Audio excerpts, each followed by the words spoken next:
नमस्कार दोस्तों, welcome to our page consult avenue. हम लेकर आए हैं आपके लिए स्टॉक मार्केट की टेक्निकल एनालिसिस सीरीज पार्ट 2। आशा करते हैं आपने हमारा पार्ट 1 स्टॉक एनालिसिस का देखा होगा और उसको वो आपके काम आया होगा। तो जैसा कि आप जानते हैं, स्टॉक 1 में हमने बात की थी जनरल स्टॉक मार्केट के बारे में कि स्टॉक मार्केट में कैसे ट्रेड किया जाता है और स्टॉक मार्केट में एंटर करने के लिए ऐसे क्या डोंट्स हैं जो आपको करने चाहिए जिससे कि आपका लॉस कम हो और आप मुनाफा कमा पाएँ। और हमने आपको उसके साथ ही दिखाए थे कुछ बेसिक टॉपिक्स जो हम इस टेक्निकल एनालिसिस की पूरी सीरीज में डिस्कस करेंगे। तो टू स्टार्ट विद इसमें 3 टॉपिक जो बेसिक टॉपिक्स हैं वो हैं how to know, timing from charts, identifying trend and Dow theory. उसके बाद बहुत सारे चार्ट के पैटर्न्स होते हैं जिनको देख के हम ट्रेड कर सकते हैं, कैंडलस्टिक के पैटर्न्स होते हैं एंड बहुत सारे इंडिकेटर्स होते हैं। और सबसे महत्वपूर्ण एक बात हम इसमें ये भी करेंगे कि इमोशन का ट्रेडिंग में क्या रोल है और वो कितनी महत्वपूर्ण है या नहीं है। तो ये सारे टॉपिक्स हम आने वाले एपिसोड्स में आपके साथ कवर करेंगे। तो आइए चलते हैं आज के टॉपिक को डिस्कस करने के लिए। जो सबसे बड़ा टॉपिक है how to know timing from charts.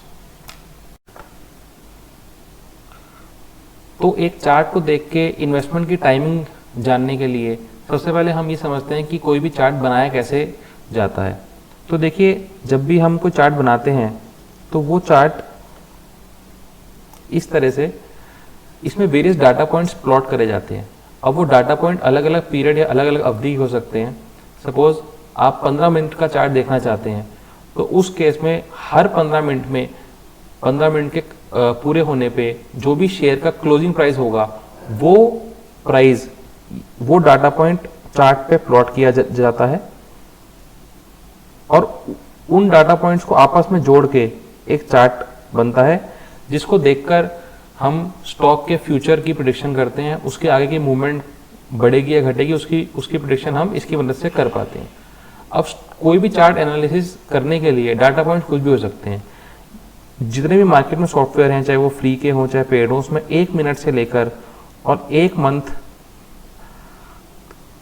तक की अवधि के चार्ट आप लोग देख सकते हैं। तो जिस भी अवधि का चार्ट आप चूज करेंगे वो डाटा पॉइंट वहीं प्लॉट हो जाएंगे। मीनिंग कि अगर आप 1 मिनट का चार्ट चूज करते हैं तो हर मिनट के बाद जो भी उस शेयर का क्लोजिंग प्राइस होगा उसको सॉफ्टवेयर इस जगह पे प्लॉट कर देगा और उसको जोड़ के आपका एक ग्राफ या चार्ट बन जाएगा। सिमिलरली जब आप ये 1 मंथ का करेंगे तो वो हर महीने के जो लास्ट ट्रेडिंग डे होगा उस पर जो भी क्लोजिंग प्राइस होगा उसको वो इस चार्ट पे कहीं प्लॉट कर देगा और अकॉर्डिंगली हम इसको जोड़ के चार्ट बना लेंगे। अब इसमें पॉइंट समझने वाली बात यह है कि हमें अलग अलग अवधि के चार्ट की ज़रूरत क्या है और अलग अलग अवधि के चार्ट हमें किस हिसाब से देखने चाहिए। तो बेसिकली अलग अलग अवधि के चार्ट्स अपनी अवधि के हिसाब से रिजल्ट्स भी सेपरेटली देते हैं। मीनिंग कि अगर कोई शॉर्ट टर्म चार्ट होगा, मतलब 1 मिनट, 5 मिनट, 15 मिनट या 1 घंटे का, तो उसका रिजल्ट बहुत ही शॉर्ट पीरियड में आ जाएगा। सपोज 1 से 3 दिन में, 5 दिन में या हफ्ते के अंदर अंदर। और यही अगर इसके अगेंस्ट में आप कोई बड़ा चार्ट देखते हैं, मतलब 1 वीक का या 1 मंथ का, तो उसका रिजल्ट, उसकी जो भी एनालिसिस है उसके बेसिस पे उसका रिजल्ट 1 साल में, 2 साल में आएगा। तो देखिए, जैसा कि हमने बात की तो इससे ये कंसेप्ट समझ में आता है कि lesser is the time of data points, lesser will be the estimated time of result. इसका मतलब जितने छोटी अवधि के आप चार्ट देखेंगे उतना ही रिजल्ट उसका आपको शॉर्ट टर्म में मिलेगा। मतलब जो लोग इंट्राडे की ट्रेडिंग करते हैं, इंट्राडे मतलब सेम डे खरीदना और सेम डे अपना सौदा स्क्वायर ऑफ करना, वो लोग छोटे अवधि के चार्ट देखते हैं, 5 मिनट से लेकर 1 घंटे के चार्ट।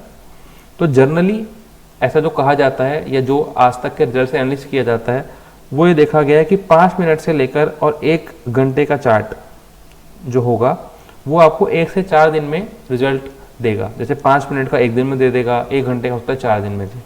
जो भी डेली चार्ट होगा जिसमें कि डेली क्लोजिंग का प्राइस प्लॉट होगा वो आपको रिजल्ट 10 से 30 दिन के अंदर अंदर उसका रिजल्ट आएगा।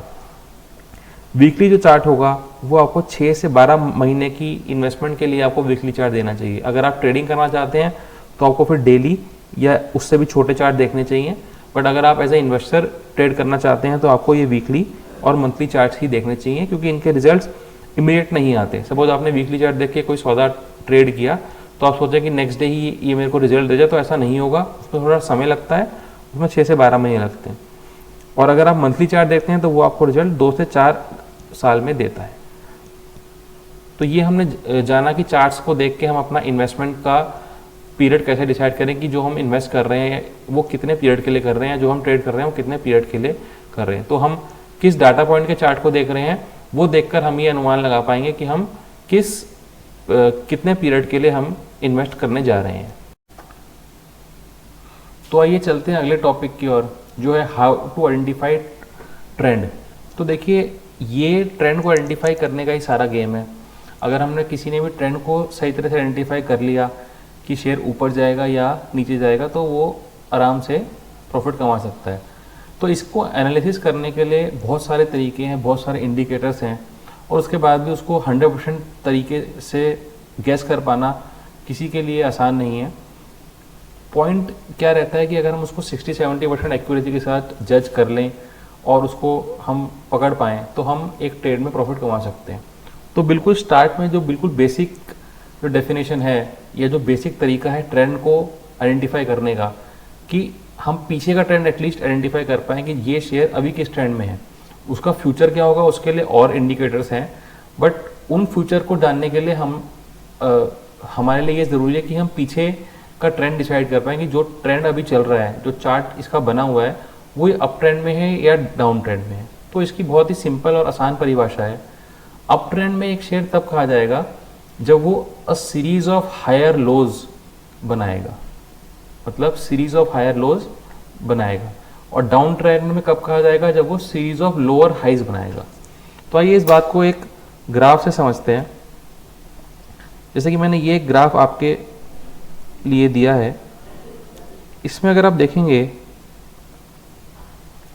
तो जो हमने बोला अ सीरीज ऑफ क्या कहते हैं हायर लोज को हम अप ट्रेंड बोलेंगे, यानी कि हायर लोज की एक श्रृंखला को में अगर शेयर होगा तो उसको हम अप ट्रेंड बोलेंगे। तो इसमें जैसा कि आप देख रहे हैं कि ये इसका एक लो है, फिर इससे अगला वाला लो इससे ऊपर है, हायर उसमें है, फिर ये एक लो बना, ये इससे हायर है, फिर इस वाले लो से अगला लो हायर है, फिर अगेन इसी तरह से इसके जो भी लोज हैं, मतलब लोज वो होते हैं शेयर का प्राइस बढ़ा घटा, तो इसके जो भी लोज हैं वो इसके पिछले लो से हायर रहा है।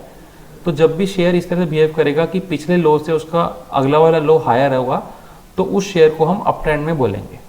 इसके विपरीत अगर कोई भी शेयर होगा उसका हाई पिछले हाई से नीचे होगा या लोअर होगा, तो उसको हम डाउन ट्रेंड में बोलेंगे। जैसे कि इस एग्जांपल में आप देखिए, इस शेयर का ये एक हाई बना था, फिर इसका अगला वाला हाई ये बना है, फिर उससे अगला वाला हाई ये बना है, फिर ये बना है, फिर ये बना है। तो देखिए स्टार्टिंग से लेकर अब तक इसके जो भी हाई बने हैं वो पिछले वाले हाई से नीचे हैं। तो क्योंकि इसके हाई पिछले हाई से नीचे हैं, इसलिए इसको हम डाउन ट्रेंड बोलेंगे।